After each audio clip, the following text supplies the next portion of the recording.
Hai semuanya, perkenalkan nama saya Iglesia Memangurai. Kali ini saya akan membahas materi yang berkaitan dengan mata kuliah saya di kampus, yaitu mekanika gelombang air. Di sini saya akan membahas mengenai statistik dan peramalan gelombang. Untuk kekomplekan dan besar jumlah data gelombang dari suatu pencatatan dianalisa secara statistik untuk mendapatkan bentuk gelombang. Untuk parameter gelombang digunakan tinggi gelombang. Selanjutnya terdapat dua metode yang digunakan untuk menentukan gelombang, yaitu yang pertama ada zero up crossing method dengan memberi titik perpotongan antara kurva naik dan garis nol, mengikuti naik turunnya kurva untuk mendapatkan perpotongan antara kurva naik dan garis nol berikutnya. Untuk zero down crossing method, yaitu mencatat pertemuan kurva turun dan garis nol. Metode dari down crossing ini kebalikan dari up crossing method. Selanjutnya ada gelombang representatif, yaitu gelombang ini merupakan gelombang periode individu yang spektrum gelombangnya diperlukan untuk perencanaan pembangunan pantai, seperti bangunan pelabuhan atau pengeboran minyak di atas pantai. Ini adalah tabel dari pencatatan tinggi dan periode gelombang, di mana terdapat nomor gelombang, terus H atau ketinggian dengan meter, dan T itu waktunya dalam detik, di mana nomor gelombangnya ada 5, yaitu dengan ketinggian pertama 3,0 meter, terus 2,9 meter, 2,1 meter, 1,4 meter, dan juga 0,7 meter. Terus dengan waktu 5,0 detik, 3,9 detik, 2,0 detik, 1,1 detik, dan juga 4,9 detik. Selanjutnya ini ada tabel dari jumlah kejadian gelombang dengan interval tertentu, di mana ada ketinggian meter atau H, terus ada jumlah gelombang atau N, ada probabilitas yaitu nilai N dibagi dengan N besar. Di sini tabel tersebut menunjukkan bentuk tidak teratur karena jumlah datanya itu sangat sedikit. Kalau jumlah datanya banyak mungkin bisa teratur.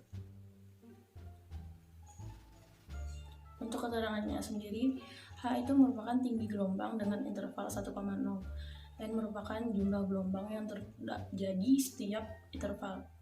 N merupakan jumlah total gelombang, yaitu 83. Probabilitas merupakan hasil perhitungan dari N kecil dibagi N besar.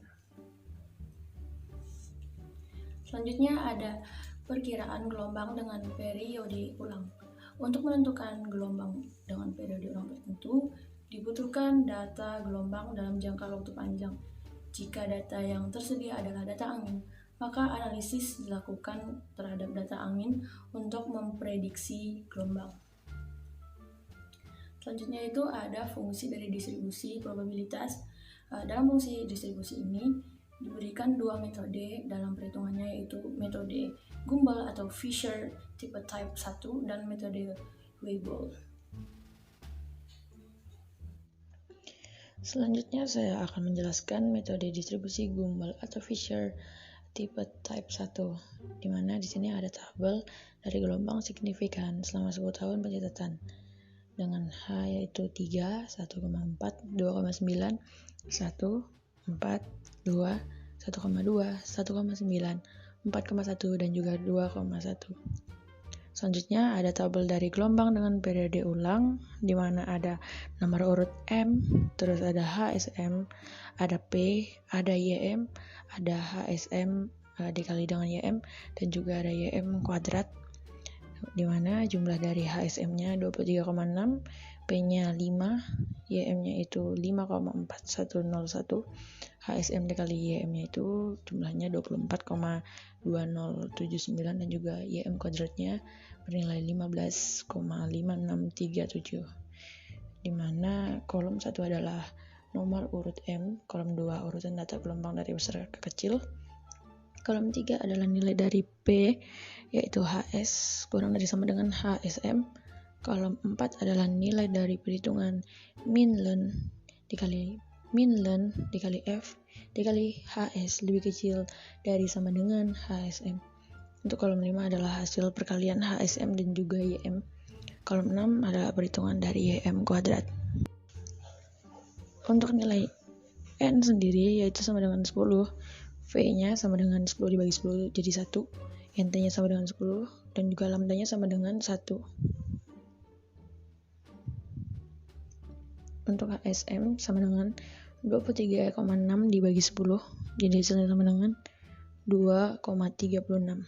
Nilai YM-nya 15,5637 dibagi 10, jadi hasilnya sama dengan 1,55637. Untuk deviasi standar data tinggi gelombang signifikan, yaitu Tau sama dengan 1 dibagi N dikurang 1 dikali I sama dengan 1 dikali N dikali HSM dikurang H so SM dikuadratkan dikali pangkat setengah, jadi hasilnya sama dengan 2,2131.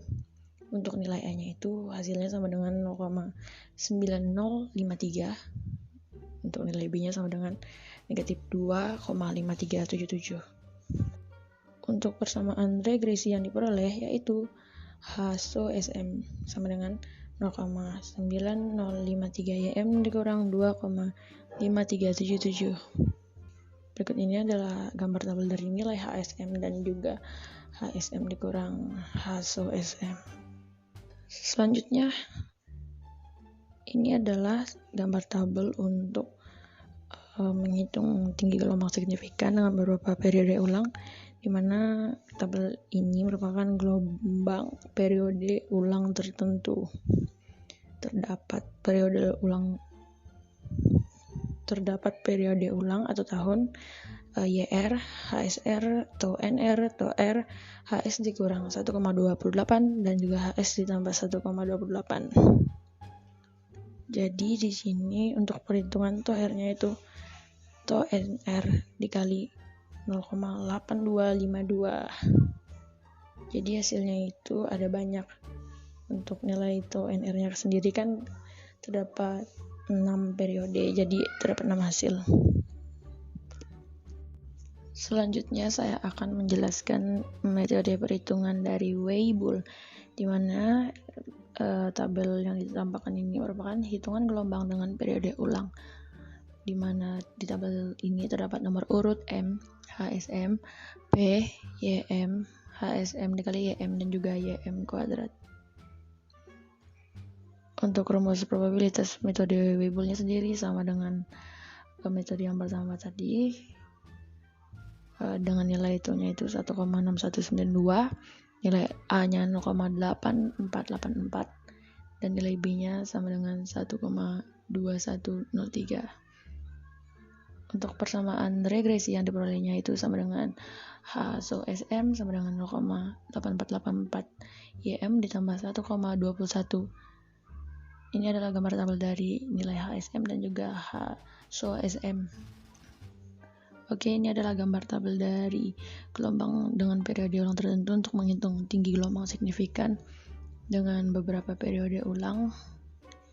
Di tabel ini terdapat periode ulang, terus ada YR, HSR, atau NR, atau R, HS dikurang 1,28 dan juga HS ditambah 1,28, di mana penjelasannya sama dengan perhitungan contoh 1, dan nilai tau R-nya itu sama dengan tau NR dikali 0,8252.